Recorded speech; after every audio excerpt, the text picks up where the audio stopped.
History ने जिसे hero बनाया, क्या वो वाकई हीरो था या फिर एक ऐसा शहजादा जिसकी गलतियों ने उसकी मौत लिख दी?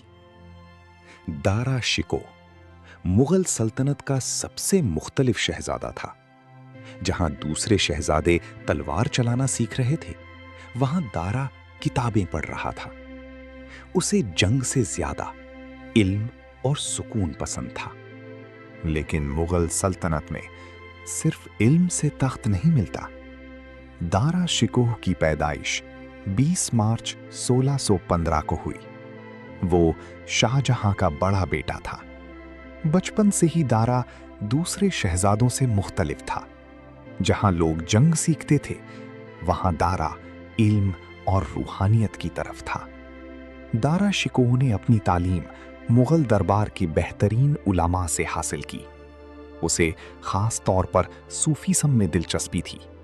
उसने मशहूर सूफी बुजुर्ग मियां मीर और उनके सिलसिले से इल्म हासिल किया। बाद में उसने हिंदू और इस्लामिक टीचिंग्स को समझने की भी कोशिश की और किताब लिखी मजमा उल बहरैन, जिसमें उसने दोनों मजहबों के दरमियान सिमिलैरिटी बताई। 1657 में जब शाहजहां बीमार हुआ तो तख्त की जंग शुरू हो गई। दारा शिकोह को अपने बाप का सपोर्ट था, लेकिन उसके भाई औरंगजेब बहुत स्ट्रॉन्ग और एक्सपीरियंस था। 29 मई 1658 को बैटल ऑफ समूगढ़ हुई, जहां दारा शिकोह और औरंगजेब की फौजें आमने सामने आईं। इस जंग में दारा शिकोह हार गया और यहीं से उसकी जिंदगी बदल गई। दारा शिकोह भागता रहा, लेकिन आखिरकार उसे पकड़ लिया गया और 30 अगस्त 1659 को औरंगजेब के हुक्म पर उसे कत्ल कर दिया गया। लेकिन प्रॉब्लम यहीं से शुरू होती है।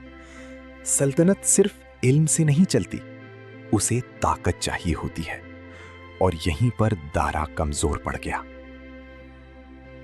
दारा शिकोह को हुमायूं के टूम में दफन किया गया, जो आज भी दिल्ली में मौजूद है।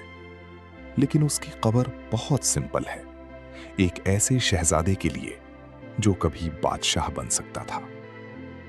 दारा शिकोह एक मुख्तलिफ सोच का मालिक था, लेकिन मुगल सल्तनत में मुख्तलिफ सोच की जगह कम होती है, और शायद इसीलिए वो तारीख में हार गया।